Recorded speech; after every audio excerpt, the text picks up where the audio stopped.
Ladies and gentlemen, welcome back to podcast 20, season 2. As always, I'm John, Sean, or 𝐬𝐝. I'm Chris. Depends on who you're asking, especially when it comes to him. And we are, as always, your voice, your nation of the blue collar workers. And thank you again for coming to podcast 20. It's a bit colder today in October. I've got a few things on my table. I'm going to go through them. McDonald's faces new crackdown on sexual abuse. Me and Chris have some first-hand experience of knowing a great deal about the dirtier side of McDonald's. We're going to get into that. And I'm not afraid to talk about in a decade and a bit, was it? Decade and a bit, or was it just a decade? Just a decade. Just a decade ago, we worked in McDonald's. Standoff over 800 grand of your party's funds, the Your Party group. You know, the socialist utopians, they're fighting over money. I see some irony here. Lib Dem leader Davis wants to work with the government on electoral reforms. Why would you want to work with Stemmer on anything? Party leader, you need a slap. Social housing funding pledge of more than 1.5 billion. It's not enough. It's just not enough. It's not even close to enough. Over on Chris's side, Stammer's only got one thing right in the past 16 months. Stammer's in trouble. He's facing plots to be ousted him as a PM. About time. Reeves' latest on the budget. That woman will be in my main firing line and up to the. He wants her gone, including the budget. Hey, no. Well, if Stemmer goes, you know, she might be Prime Minister. That'll just be his fucking candy. No, I can't have her as Prime Minister. UK looking to Denmark for assistance regarding, obviously, immigration system. See, the Danish system's harsh. Yeah. I give it its due. And new cheaper train routes is a possibility. Yeah, no, only if we nationalise the entire train system.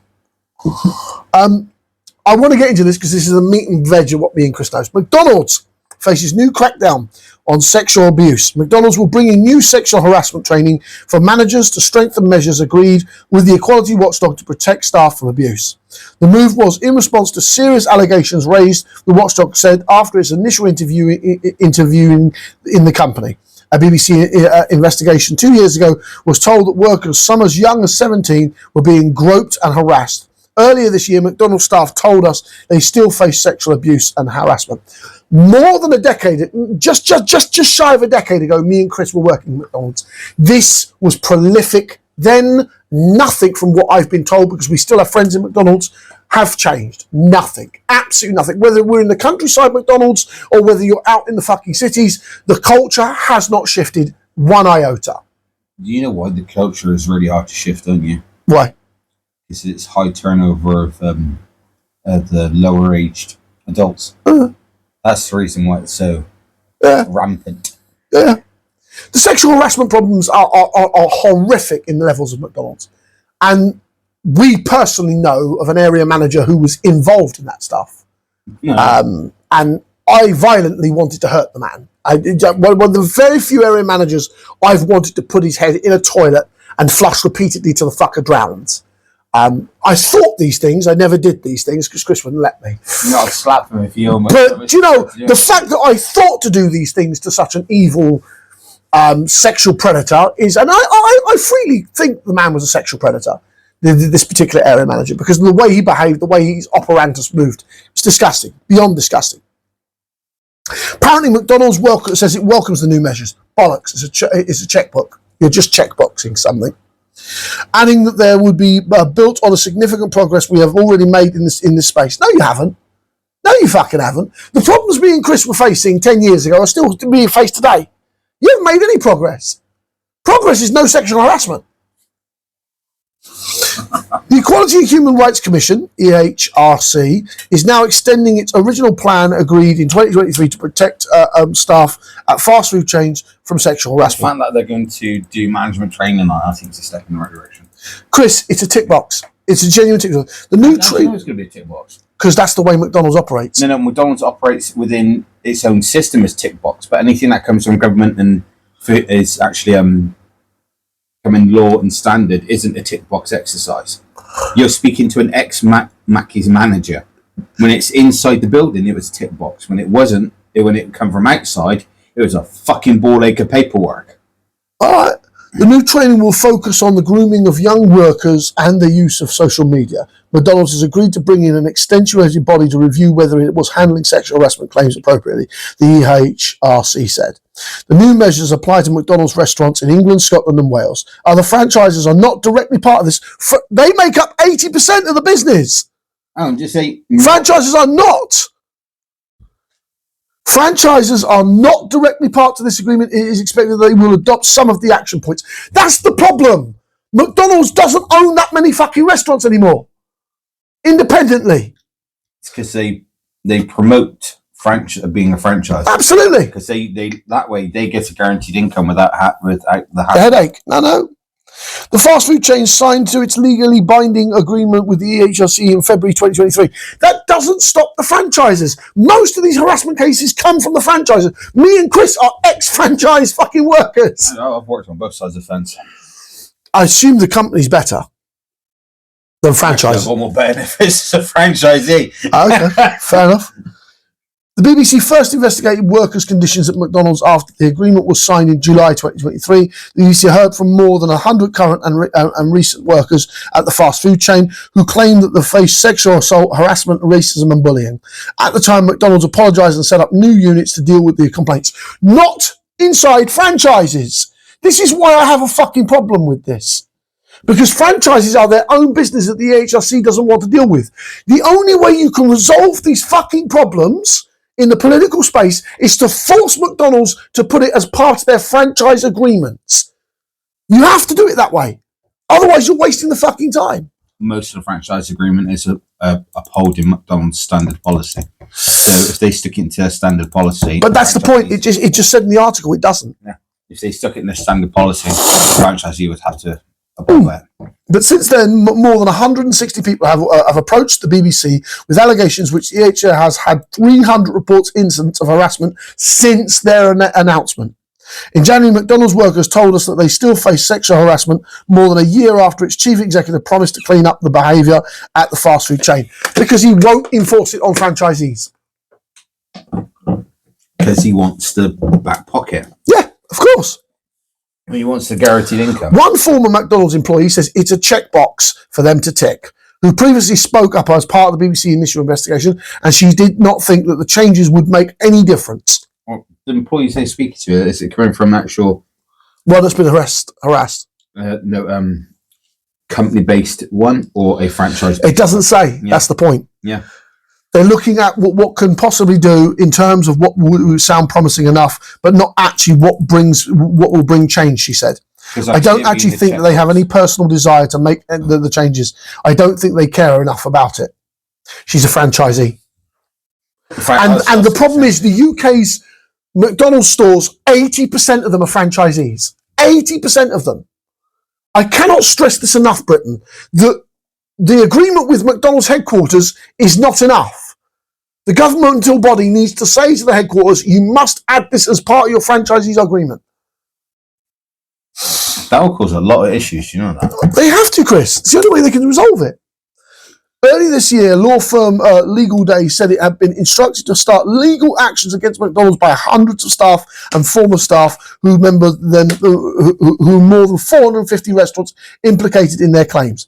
I think we can assume that the equality watchdog wouldn't be taking this action if things were okay at McDonald's. Legal Day employment lawyer 𝐾𝐨𝐬𝐿 told the BBC. They already have had the initial agreement with McDonald's in 2023, so the EHC appears to be concerned that not enough proper progress has been made.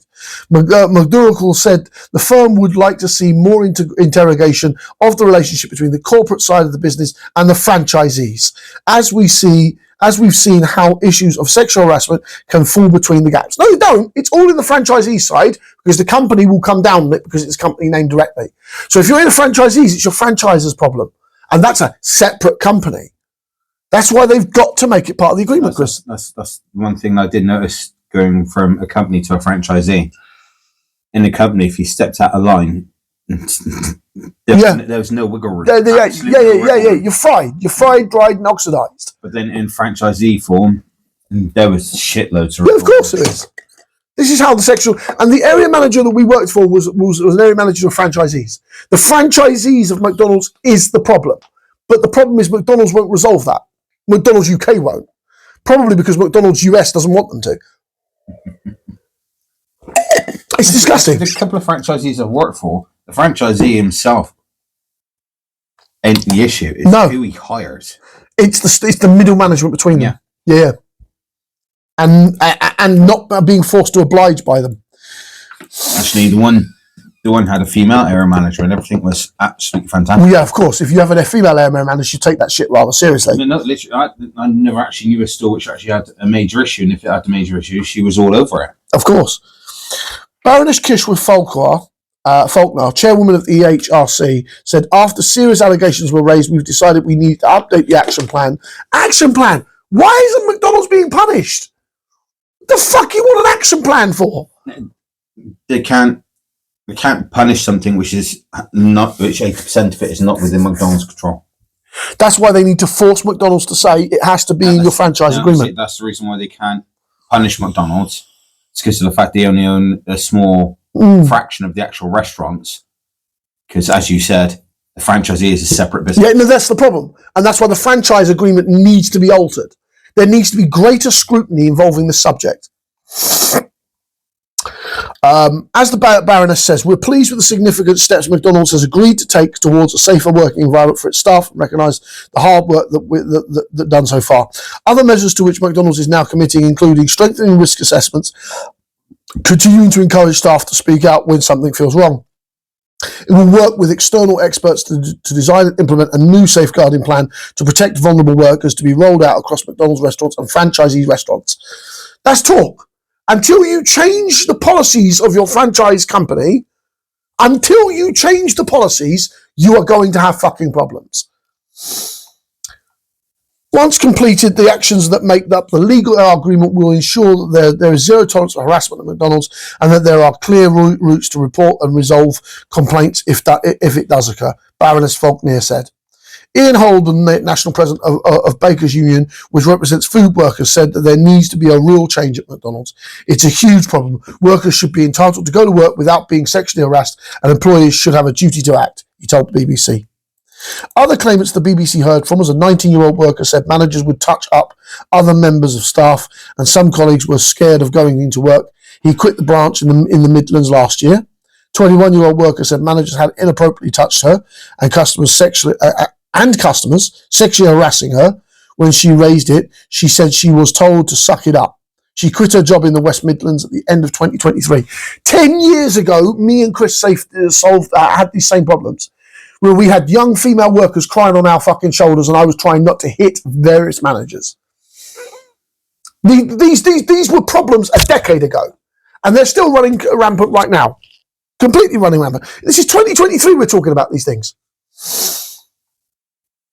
A 16-year-old employee based in the West Midlands said she had been bullied, shouted, sworn at, and told that if she wants a promotion, she has to get on her knees.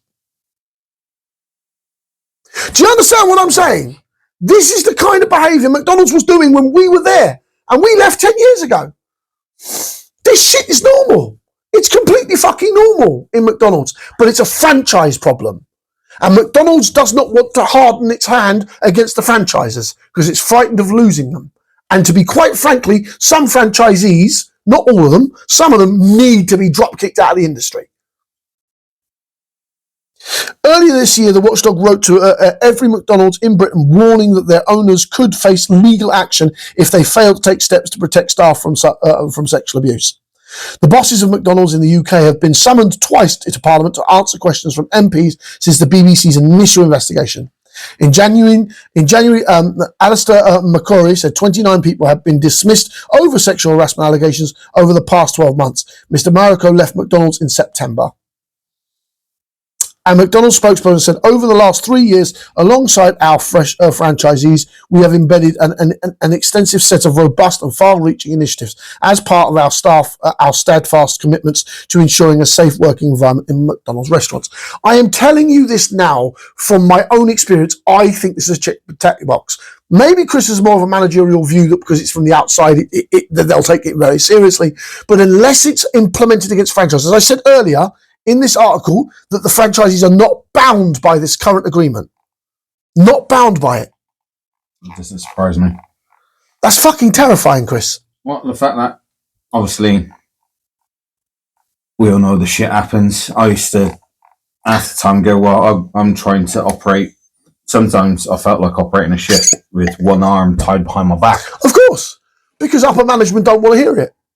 Because in the franchise business, upper management absolutely don't want to hear about it. Despite the fact that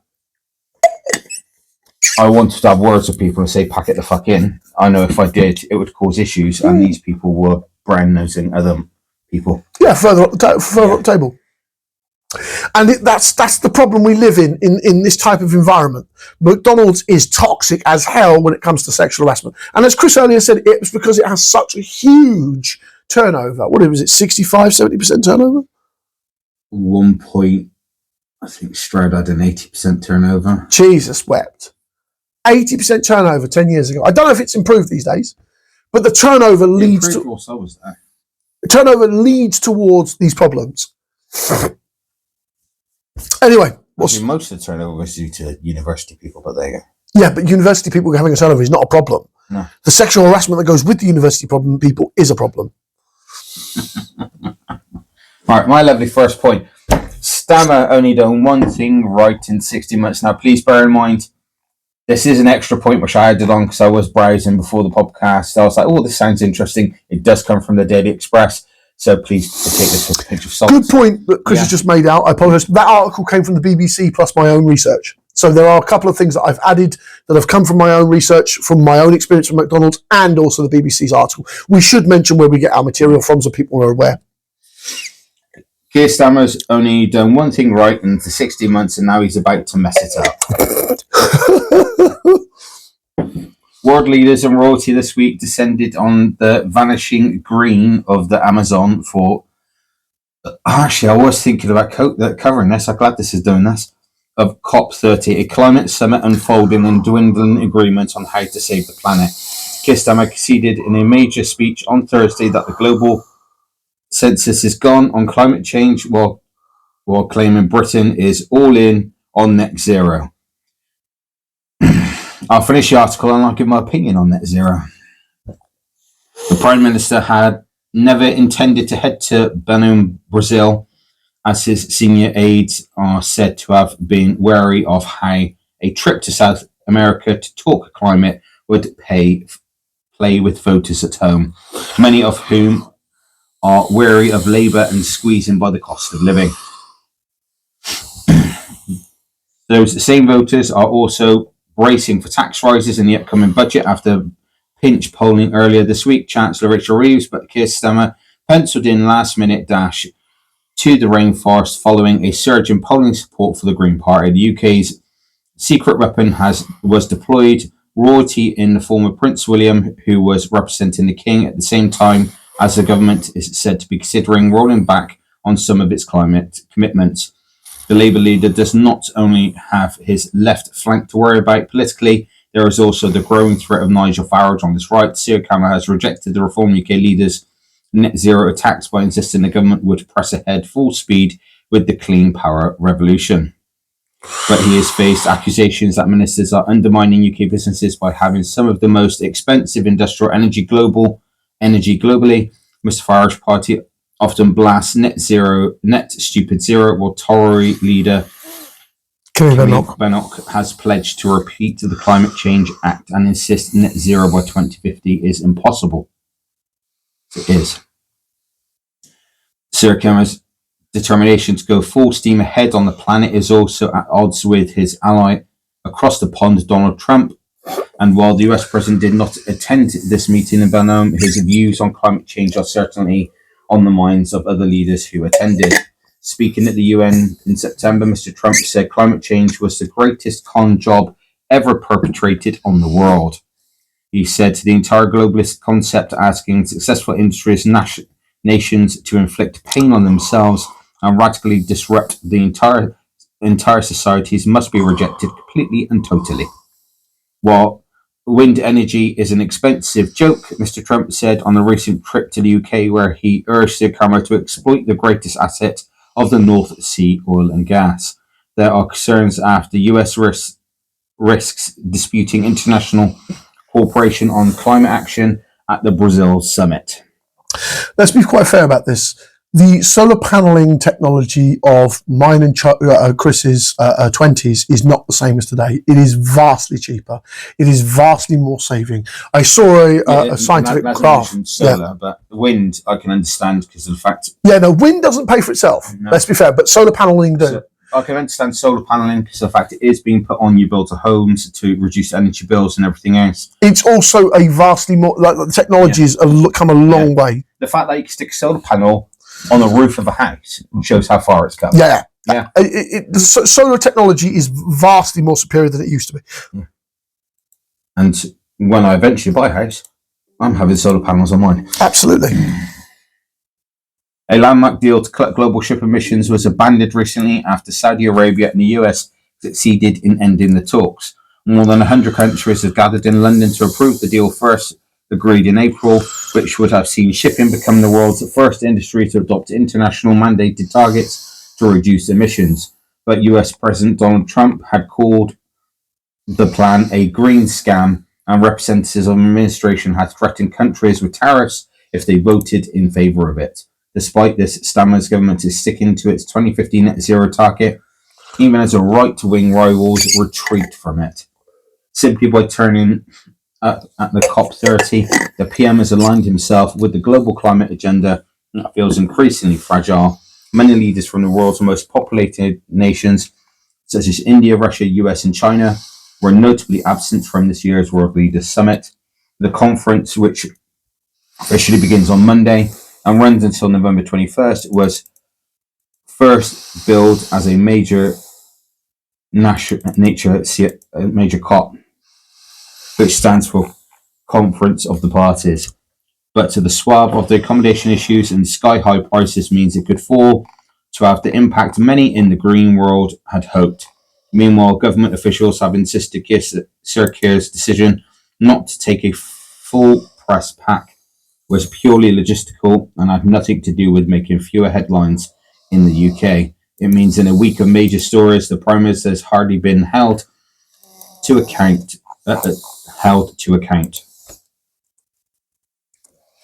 The issue is that the in-tray, as he touched down back in Britain yesterday, included a manhunt for a migrant sex offender mistakenly released from prison on the looming budget, which is massive tax raid expected to clobber millions of Britons in less than 3 weeks' time.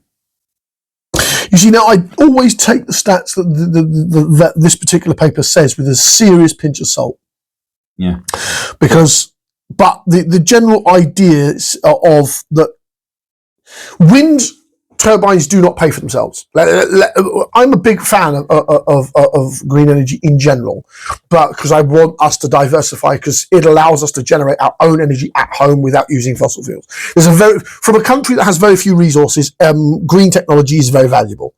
Because you remember, because we've used it all. Britain's been a living nation for nearly 2,500 years. Hence the reason why solar panels makes entire sense. Yeah, of course. Yeah. Because, I mean, we've been mining copper, fucking coke and everything else out of our country for nearly 2,500, maybe 3,000 years. The Romans were fucking doing it. Hence the reason why I think solar and nuclear energy are the way forward. Absolutely. Solar are... If you were to build solar banks and the storage facilities, this is an important factor. You can't just build solar panels and then when come the greyer parts of the year, you don't have any backups for that's where if you get it on the house, there are some houses which have got it so it feeds your house, but then if there's no sunlight, you're then feeding off the main grid. Yeah. You need to have basically a battery in your roof or wherever they deem safe for it to go.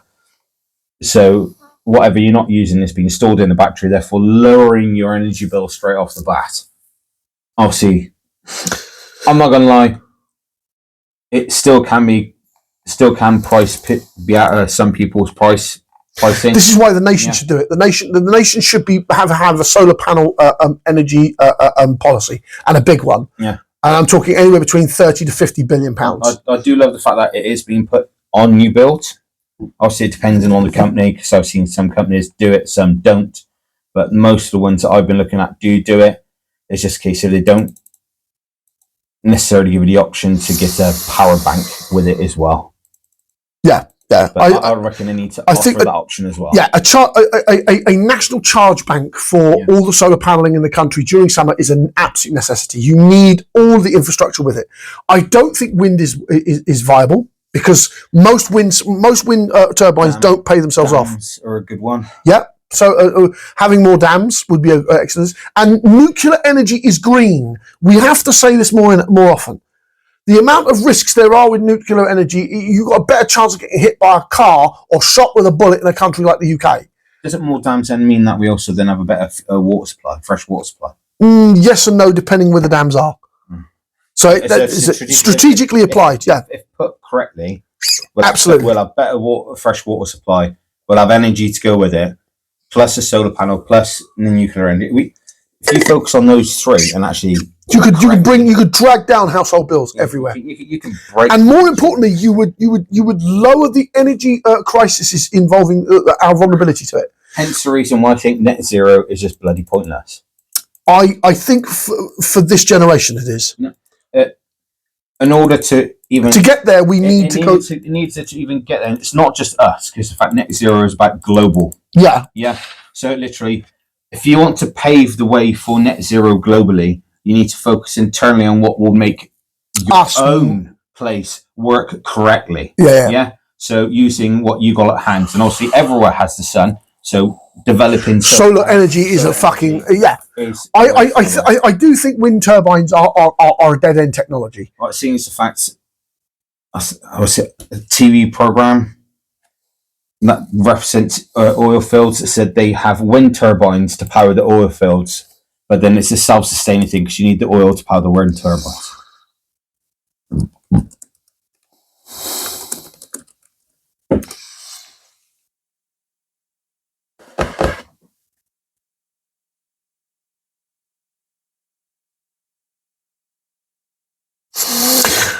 So utility-scaled wind turbines genuinely pay for themselves financially, but it does take years, and they only start to offset their economical value in the 8 to 10 year range. So it's a long-term investment. That's a decade. Yeah. But they only but some of them, because of the way they're constructed, only last 15 to 40 years. So literally, by the time it starts to pay for itself, it starts breaking. Yeah. So this is why I say you need to focus more on solar. That doesn't sound financial viable. From a national point of view, no. Just in a general point of view, the fact that if it takes up to a decade for it to pay itself off, and then after a decade it starts going wrong because it only got like a 15 to 40 year lifespan. Yeah.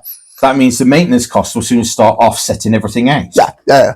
Like I said, the cost of constructing solar wind turbines, I don't think is to the value necessary for things like solar panel. Solar paneling is fantastic. So building them off the coastline is an absolute waste of bloody space. Not necessarily, because the wind pressure there, you see that's the thing. That's another thing of utilising it correctly. Yeah. Not building it inland. Yeah. Not even building it inland, because there is not enough. But if you build them coastally, and again, the tidal systems, there's not enough technology into the tidal energy yet. But tidal energy is vastly superior to wind, in my opinion. Yeah, so, if you actually get that right, the tide never stops. Yeah. It'll change, but it doesn't stop. Yeah, and that's an important factor. Anyway, on to my second subject. Standoff over 800,000 from your party's fund. The Your Party, led by Jeremy Corbyn. Yeah? Jeremy Corbyn's new left-wing party in a standoff over 800 grand held by Zara Sultana, who is meant to be the co-founder of the party with him. The funds are from the initial wave of donations when the movement, currently operating under the name Your Party, was announced in July. Whilst Your Party was being formally registered, the money was collected by MOU Operation Limited, which is now run by Sultana. Senior figures have accused her of withholding the funding despite publicly agreeing to transfer the money.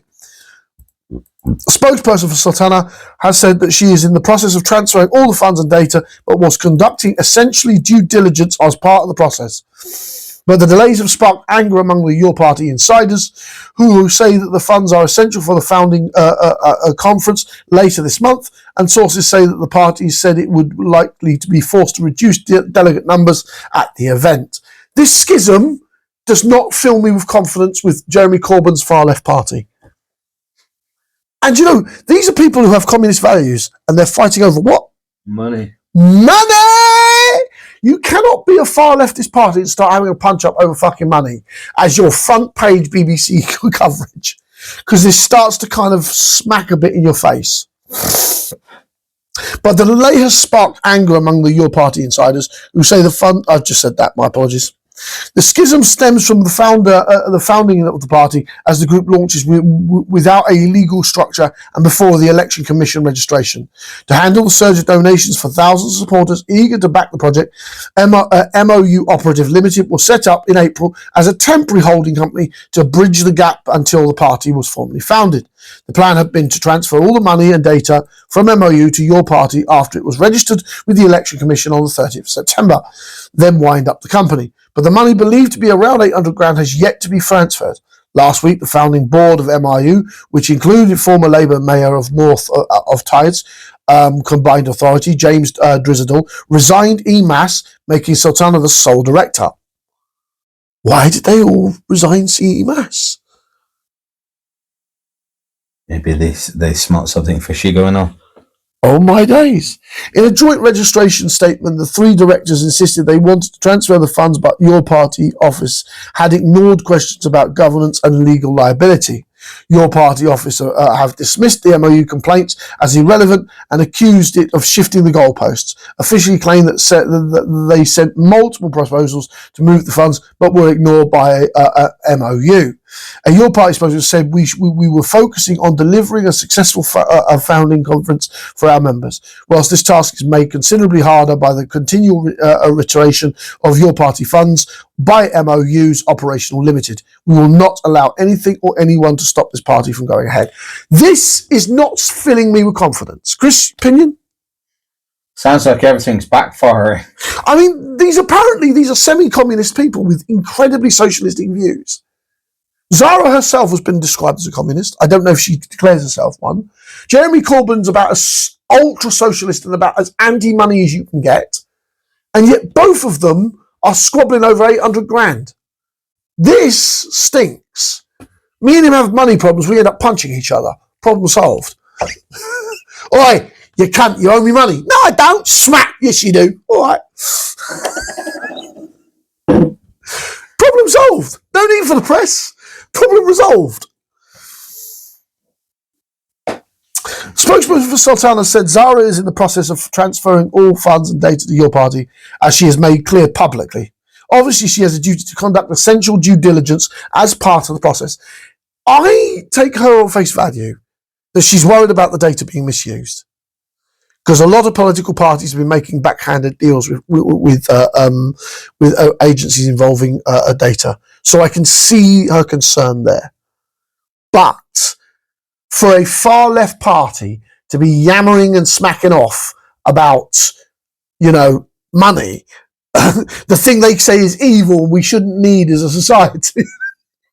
Do you know what I'm saying? I know you're laughing, Chris, out of your face, but I've got to ask, seriously, your opinion? I mean, these are leftists. They shouldn't be fighting over money. If they're fighting over money, it just proves that money makes the world go round, which most of us with common sense already knew. Members will vote on the official name at the founding conference in Liverpool on the 29th of November. Jesus, that's close. And they haven't got the money to secure it. Ooh! Oh, I get the idea that this punch-up between Zara and Jeremy Corbyn is going to plod on. I fundamentally feel that this is not a ringing endorsement in their cultural behaviour. I think if they're arguing over 800,000 now, and think about it when they're in government. They haven't even established themselves as a former party. If they obviously get through all that red tape and everything else, and they end up in the government, Why do I have a distinct feeling that's hello tax hikes? You know what I'm saying? I just, as a far left party, if they're arguing over 800,000 now and they're far left, and they're supposedly supposed to be anti-money, why do I have a distinct feeling it's all we're digging into your pockets? I have to point this out. And I'm centre left, he's centre right. Yeah, I'm normally friendlier to the left, and this screams problems for me. Screams problems. In the end of that, I do say the Green Party has an excellent idea when it comes towards budgeting. If you haven't read their budget, you should. Yeah. As a left party, and they've got principles I don't agree with. They've got principles I don't agree with. I think they go a little too far in what they do. They want to talk about privatising private capital. They're talking about actual full-scale regulation of banks and everything in the fucking Green Party. Stick hot poker up bankers' arse. Not that I disagree with the terminology. I like the idea. I just know it'll cause problems. Banks do need to be more regulated. I'm not going to lie. Damn! That's for the money side of our team. Yeah, they need a bit more regulation. That's from Mr. Money amongst my group here.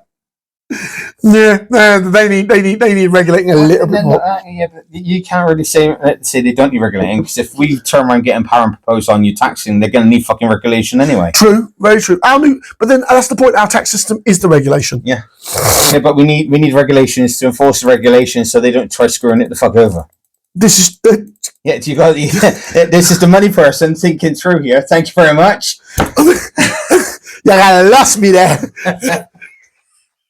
I'm just, look, the way I see it is if you're having a fight over money before you even worked out your name of your party and your two leading founders are too busy having fisticuffs in the public sphere, you're going to have problems. You're going to have problems. Anyway, that's my second point. Over to Chris. Stammer reportedly facing plots to oust him as PM. Woo! Comes from the Independent. Ooh, I might take this quite seriously. Labour's MPs are plotting to oust Keir Starmer, reports suggest, even as the Prime Minister has welcomed rebellious backbenchers back into the fold. The new intake of Labour parliamentaries are among those said to be discussing the mechanics of a future coup, according to the paper. It comes amid despair about the party's poll ratings and discontent that the government may break Labour's manifesto promise not to raise income tax. At the same time, Labour has restored the whip to the 4 MPs who led the charge in rebelling against the government's plans to reform benefits. Neil Duncan, Jordan, Chris Hinchcliffe, Brian Lishman and Rachel you never pronounce names. I do apologise, people. If you've been Mascow had the whip suspended in July.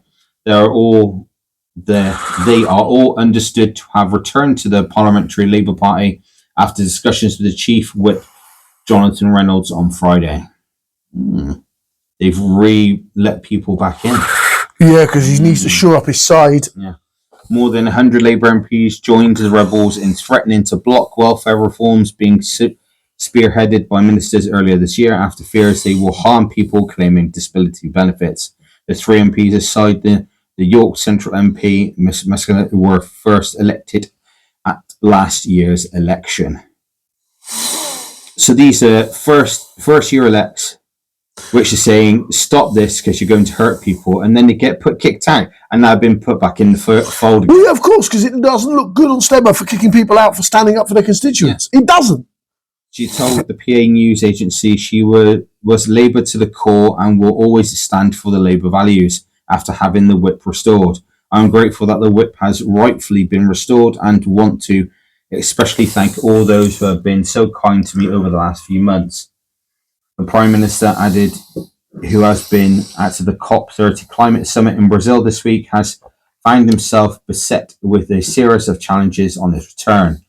Cultural Secretary 𝐬𝐿𝐫𝐿 has apologised after being found by a probe to have unknowingly breached the government code on public appointments.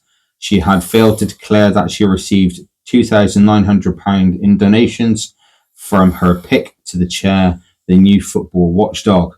The Tories have also calling for 𝐃𝐨𝐧'𝐭 to face further scrutiny from the government's ethics advisor, as he has also received donations from David Coe. Whoa, I want to stop here. Fuck you, Tories. You fuckers let Boris Johnson do what he did. No, I've got to say, like, I agree with the independents, but fuck you, Tories. Boris Johnson. The amount of sleaze that fucker got away with during his time period. Fuck all of you and all of you cunts calling for fucking more scrutiny when you was so effing quiet when Boris Johnson was having Partygate. Fuck you. Fuck the horse you rode in on. Carry on, quick. No, because that pissed me off. The independents has every right to criticise this. Absolutely. The fucking Tories need to shut the fuck up, sit down and take their medicine. Those motherfuckers literally gave us Boris Johnson. Deputy Prime Minister of the Justice Secretary, David Lammy, has meanwhile come under fire for how he dealt with the mistake release of the prisoner from the HMP, Wandsworth in Southwest London. Yeah. Fucking Wandsworth's a mess. The prison, 24-year-old Algerian sex offender, was returned to jail on Friday. Absolute fucking joke. Like, they're letting go fucking sex offenders. But Mr. Lammy has been criticised for his decision not to address the blunder when he appeared at the Prime Minister's questions, despite having been briefed about it. Lucy Powell, the newly elected Labour deputy leader, has meanwhile urged the government to not raise taxes on the coming budget, and speculation Chancellor Rachel Reeves is plotting to hike income tax. Breaking Labour's manifesto pledged not to raise income tax, national insurance or VAT could damage trust in politics, Miss Powell warned. She won't damage it. We'll fucking burn you. The squeeze in the country's mad already. Yeah, people are having difficulty as it is to make ends meet. Me and Chris are doing our podcast pretty much off our own back. You know, we don't get paid from this yet. We appreciate all 1,000 of you who come around and listen to what we do, but we are not being financed here yet. And I'm telling you, this is the kind of shit that will make me and Chris angry. Where was I? Ahead of November 26 budget, Miss Reeves is reportedly planning to limit the amount of tax-free pension contributions earners can make.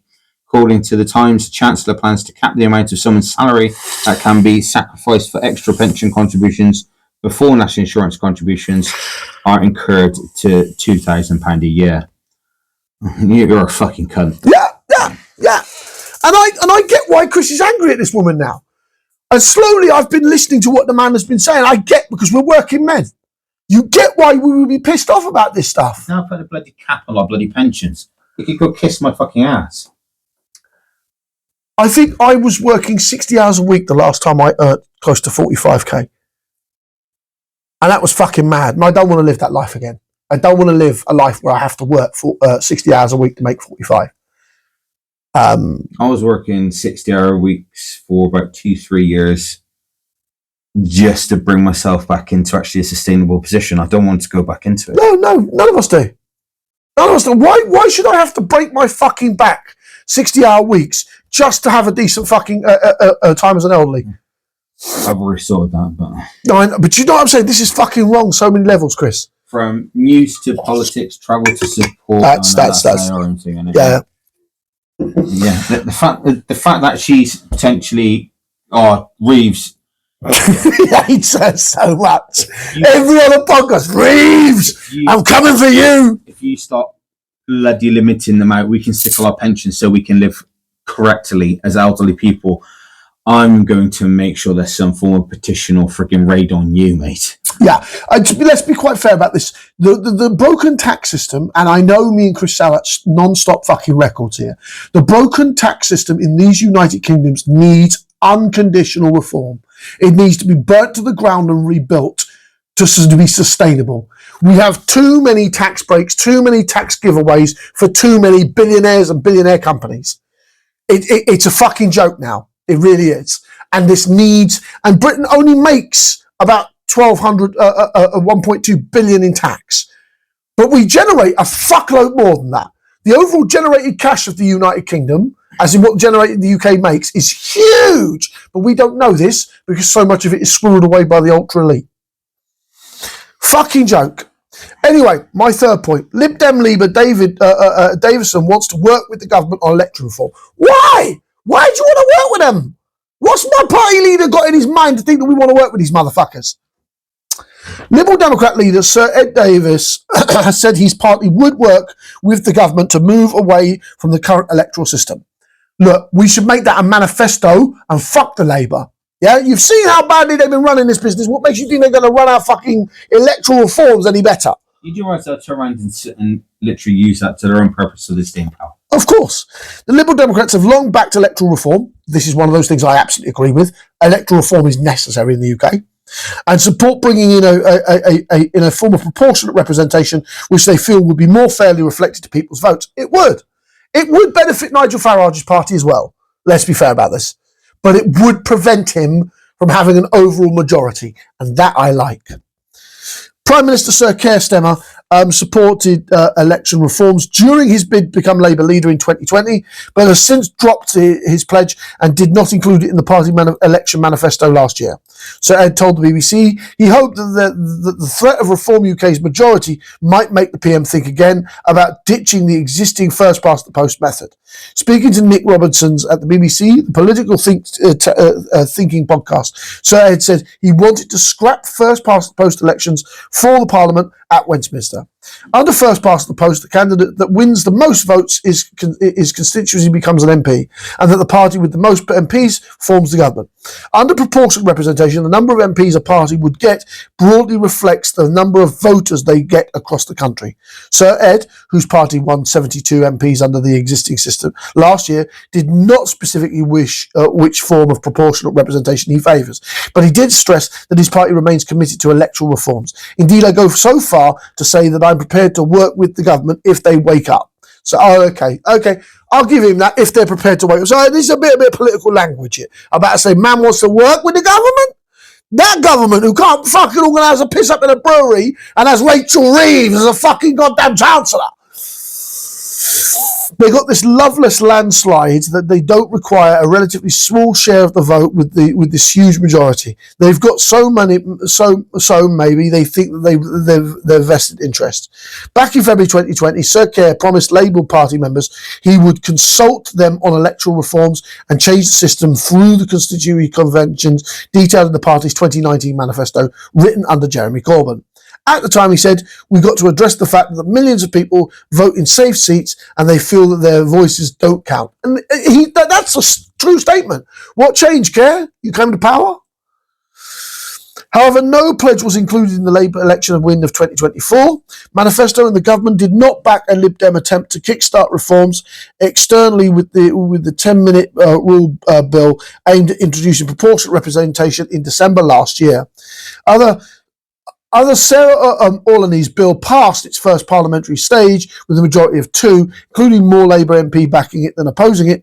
It has not been given parliamentary time to proceed by the government, with Downing Street making it clear to reporters that no plan to reform the voting system. Speaking last year, Olany highlighted how the Labour Party had won the landslide election victory, securing 63% of the seats in the House of Commons in return for just 34% of the vote. She said, thanks to the first past the post, nearly 60% of the people who voted in the general election in July are not represented in Parliament by the candidates that they voted for. What's your opinion on vote reform, Chris? It confused the flying fucking me out. Most people can vote one way and then for some reason someone else gets fucking power. Yeah, and that, I think many, even if Jeremy Corbyn's party not Jeremy Corbyn, my apologies, Jeremy Corbyn, Nigel Farage's party gets a permanent set of seats, that man will never grow to a majority of our country. But first past the post system gives Nigel Farage the opportunity to run the country. This is why Britain needs to dissolve first past the post, so we don't have ultra-right-wing nutcases like that in power. The system... It doesn't truly reflect what the people no, of course not. Voting for. It will mean that we will have to have people like Jeremy Corbyn and even like the likes of Tommy Robinson in Parliament, because there are enough nasty people in the island that they would vote for those people. But there isn't enough nasty people of those people who could form a government in a representative democracy. Yeah, but then, as I call it, in order to actually have a sustainable, actually properly run government, you need somebody opposing you on the opposite side to keep you in check. Of course. Yeah. But even if we have these nasties, they will never gain a majority because not enough of the country's nasty. So if we actually do eliminate first past the post, so literally the majority voters who gets the votes actually wins. It will be a fairer democracy. It'll be a fairer system. It'll still keep it. But it would also mean all the parties will be represented. Yeah, all the parties will be represented. It means it'll actually truly reflect what the country wants, which I'm hoping will fucking backhand the politicians. Go shit, we massively underestimated this. Yeah, of course. Yeah, of course, and kick them in line. Your other side, my boy. This is from the Evening Standard. I'm not quite sure exactly what side they stand on. The Evening Standards, I think they're leftists. Yeah. Opinion: Gambler Reeves to put billions more on taxpayer cash on red in budget. I'm sorry. It involves Rachel Reeves, and I'm not set on her anyway, so she's going to get continual backlash from me at the moment. So Rachel Reeves is set to gamble billions more of taxpayers. No, my apologies. Evening Standards is generally considered a right-wing paper. Okay. Reeves is set to gamble billions more of taxpayers' money in bid to shore up Britain's crippling public finances. I wonder why, Reeves.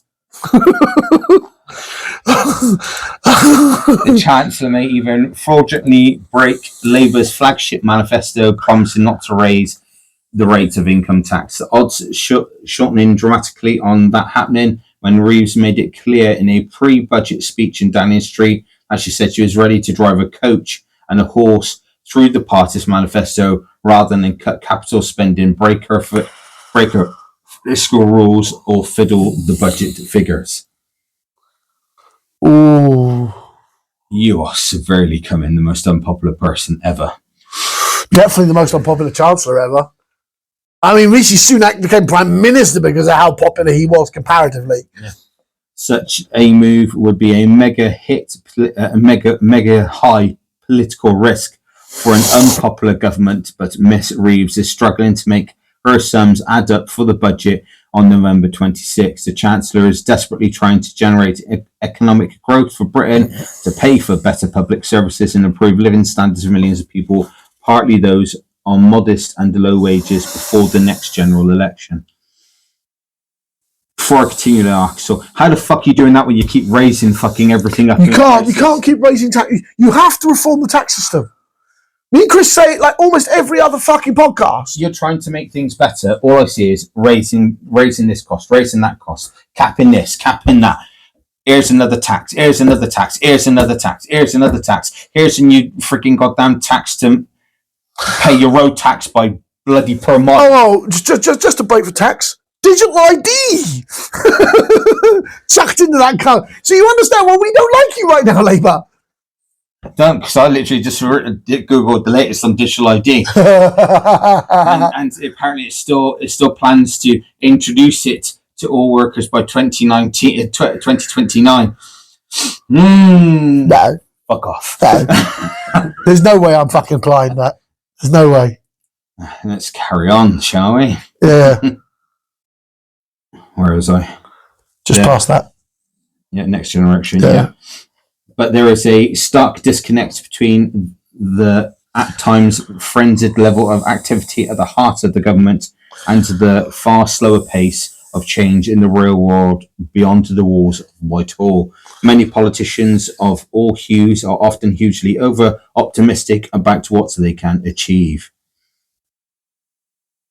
Ministers are partly banking on the housing boom to kickstart growth, but new homes have slowed to a trickle in London, and government's aim for 1.5 million new homes across the country looks high in the sky, even more than when it was announced. Waiting lists in NHS hospitals are coming down, but they are still over 7 million. You see, the problem is they are coming down, but the 1.5 isn't enough houses. You need more like 3 to 5 million houses to fix Britain's house problem. The expansion of Heathrow and Gatwick Airport is being backed by the government, but the economic benefits, environmental and noise impacts for local residents will take years to take off from a third runway at the West London Airport and a second new one in Sussex. Planning reforms should scrap barriers to growth, and 𝐃𝐨𝐧'𝐭's government has notched up some successes, notably a trade deal with the EU to start the repair of the damaged Brexit, as well as the first one with Donald Trump's America and another with India. They need to, like the lack of trade agreements that we have because we left the EU is unreal. That's the only thing he's freaking actually got right so far. But me and you've said that before, haven't we? But he's a great foreign secretary and a brilliant fucking trade minister, but a terrible prime minister. But the clock is already ticking on what the government can achieve in 5 years, especially domestically. Some of those pressures on Reeves are external shocks, such as Trump's tariffs, and to some extent the Office for Budget Responsibility dealing her a possible 20 million blow with the new productivity forecast, though this has been long predicted. Before the election last July, the Chancellor and the Conservatives were not upfront about the need for tax rises, despite loud warnings and leading economists that they would be necessary. Let's be fair, lead economists are like warts on assholes. Everyone's got one. Yeah. I don't necessarily take them on face value. Within months, she has announced 40 billion of tax rises, clobbering businesses with increases in national insurance contributions for employers, partly to pay for the crisis-hit NHS and other public services. Labour can now make a case for such a tax and spending strategy, given the state of our public services compared to many of our European neighbours. But it is far more difficult for the government to argue that is making economic growth its number one priority when piling so much more taxation on firms, particularly the hospitals and retail sectors, which employ so many people on low and medium wages. Ms Reeves is not expected to fully repeat her 4 billion tax grab of last year's budget, given that after she has insisted she would not be coming back for more from the taxpayers at anywhere near that level. Hang on, yeah, let's reiterate that sentence. Anywhere near that level. Yeah. That level being a very critical point there. Yeah. She's still going to make a tax raid. Just how much? Yeah. Britain, though, is braced for new tax raids, still totaling tens of billions of pounds, with far more limited spending cuts expected. Labour's MPs have blocked the Chancellor's attempts to tackle the ballooning welfare bill, giving her a major headache which could spiral into billions of pounds. Ms Reeves also wants a bigger fiscal headroom than the current 10 billion, as is being demanded by the city, which would stop her plans for Britain being so easily knocked off course for external shocks. External sources. Shocks, should I say, shocks. Yeah. Such a move could save the Treasury significantly. Sums on interest payments on the UK's debt mountain would help to balance the books, but it will inflict more political pain on the government as it ramps up taxes. To be fair, I would get the political... See, this is the scary thing. Do they engage the political pain this year to get a benefit in... Remember, we're only in the first year of a Labour government. So you, shoes on your foot. You need to fill these holes. You need to fill them soon. Do you do it in the first year or the last year of your government? First. Of course. Because the pain is then filled. But then the way I do it is not the way she's doing it. No, of course. We'd reform the tax system. We'd radically reform the tax system so that it benefited both the British people and it would mean the corporations wouldn't be allowed to take loopholes. The Chancellor is expected to target households rather than businesses for more this time. Oh, fuck me. That's a graveyard to wake. That's how you kill your party. You attack the households. Does not want anti-growth new levies. However, taxes on households are likely to eventually feed through into hitting growth, just at a slower pace than those on businesses. The Chancellor quickly welcomed the new Bank of England forecast on Thursday that inflation will fall faster than expected, but many workers are seeing pay increases largely eaten up by rising prices. Here they are. The UK is already facing a historically high tax burden, and Ms Reeves is starting to reckon with voters about some of the causes of the dire state of public finances, including Brexit and the financial crash having hit UK productivity and the size of the economy, with the COVID pandemic also costing the nation hundreds of billions of pounds. She can still, for now, partly blame some of the nation woes on the fiscal and public services inheritance she received from the Conservatives after 14 years in power. No, I have to disagree with the paper. Labour can continue this for their entire parliament. 14 years of incompetence from the Tories left us in the hole we're in. This is why the Tories are looking like they're getting an election wipeout from Reform. The hardcore, nasty Tories are turning to Reform, and the centralists are leaving. People like me and Chris are like, you couldn't financially hold the party together. You couldn't make the fucking books. We're out. And once we went that way, the right wing of the Tory went, why are we staying here? Let's fuck off to Reform. So the Tories are imploding because of those 14 years. But for many voters, this will not wash for much longer, as it is hard to see how millions of people will have seen their living standards improve by the time of the next general election expected in 2029, as pledged by the government. Oh, hang on. So 2029 is the next general election. Mr. Stammer wants to turn around and smash in digital ID by then. He's not. His party won't let him. His own MPs won't let him. They know how unpopular it is, Chris. Yeah. He wants to smash in digital ID. Is he thinking he's going to be able to win so he can continue the digital ID front? I think not. Yeah. Let me make two things about this. I do not believe Keir Starmer will be Prime Minister by 2029. I'd be lucky if he lasts another fucking 12 months. I don't think he will make it to 2029. I think he's going to be ousted during this Parliament. I think Keir Starmer is going to lose his seat, lose his authority from a coup within this Parliament because of the squeeze in every direction. And Reeves, don't you dare think you're going to try. Oh no, she's going to try. Yeah. She's going to try. She's going to get right under your skin. Prime Minister Reeves, Christopher. If I so much as get a whiff of you trying to do it, I'll start sticking my foot in the political ball and try to beat you to the bloody punch. Not for Labour. I'll go in and then I'll get into Labour and then I'll kill Labour from the inside fucking out. Labour, no. I'll be the right wing Labour, mate. No, we got him. He's called Stammer. Centralist, slightly white wing Labour, but I won't be as extreme as Stammer. Fucking Jesus! I might be on some parts, but not. Yeah, I know. Digital ID, like what? There's no logic around digital ID. I don't see it. I don't see the value to it. I don't see the benefication towards it. Chancellor has at times promised big but not rhetoric has not always been matched by her actions, and the government delivered, and it is this trend continues. Labour may well pay an electoral price for the next time the country goes to polls. Yeah. I genuinely think that Keir Starmer, maybe him and Rachel Reeves are gone before the end of 2026.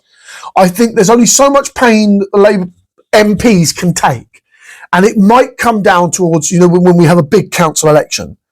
I don't know whether that's next year or not. May next year. It's the local elections, isn't it? Yeah. Next year. Yeah. The ones that they're trying to put off. Yeah, the local elections, when they come, if Reform does well in them and the Conservatives are as dead as a doornail, the Labour Party will oust. They'll oust the Prime Minister. What do you think he's trying to like in previous ones, he's trying to not let it happen like he did the previous time?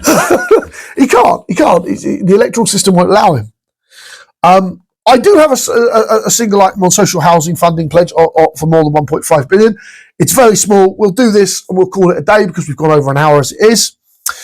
More than 1.5 billion of funding has been promised from West and South Yorkshire to build more social housing, the government has announced.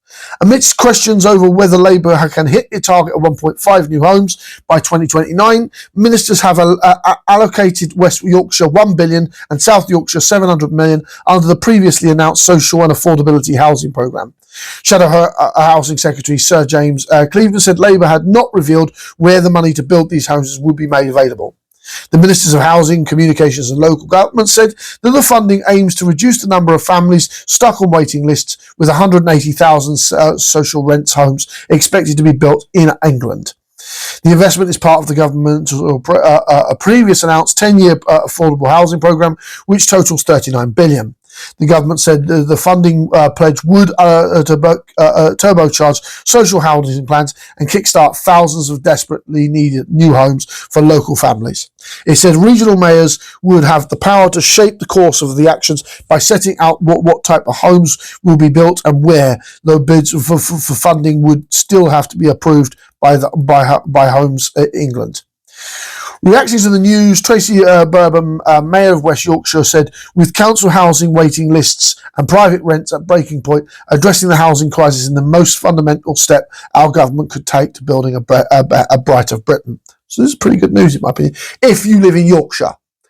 What about us in the south? Yeah? I think just to top off the more positive thing, rail travellers in the UK could soon see new affordable routes connecting cities such as Cardiff, York, Rochdale and London. Budget rail operator Lumo, part of the transportation company First Group plc, aims to add several direct transport links for new and extended open access for rail services. The operator already runs 5 daily services between Edinburgh and London. London charge around £50 for a single trip. Jesus Christ! Depending on the time of travel. And what about Jesus Christ? £50 for a trip on the train. It'll cost you more than that in fuel to get to Edinburgh from London. Chris, Edinburgh to London when we were kids was fucking 25 quid. Yeah, but that was when we was kids. That's just still 50 quid is fucking huge amounts. I know petrol will cost more. I get that. First Group has submitted 3 separate applications to the Office of Rail and Road in hopes of operating direct routes between Rochdale, London, Euston and Cardiff and York by December 2028. I think that's a good thing. It is. Yeah. It is a good thing. And as I said, the housing growth in the UK in Yorkshire is a good thing, but we need it elsewhere. I was going to say, if they're doing that in York and it succeeds, they'll start doing it elsewhere. So therefore, you're going to need better connections of travel and more direct routes on the rail. Absolutely. And cheaper fares as well. Exactly. Will make us more connection if they get this shit off the ground. Yeah. But as always, we've come to the end of our podcast. I'm John, Sean, or Yahya, depends on who you're asking. I'm Chris. Hope you have a smashing day. Assalamu alaikum wa rahmatullahi wa barakatuh.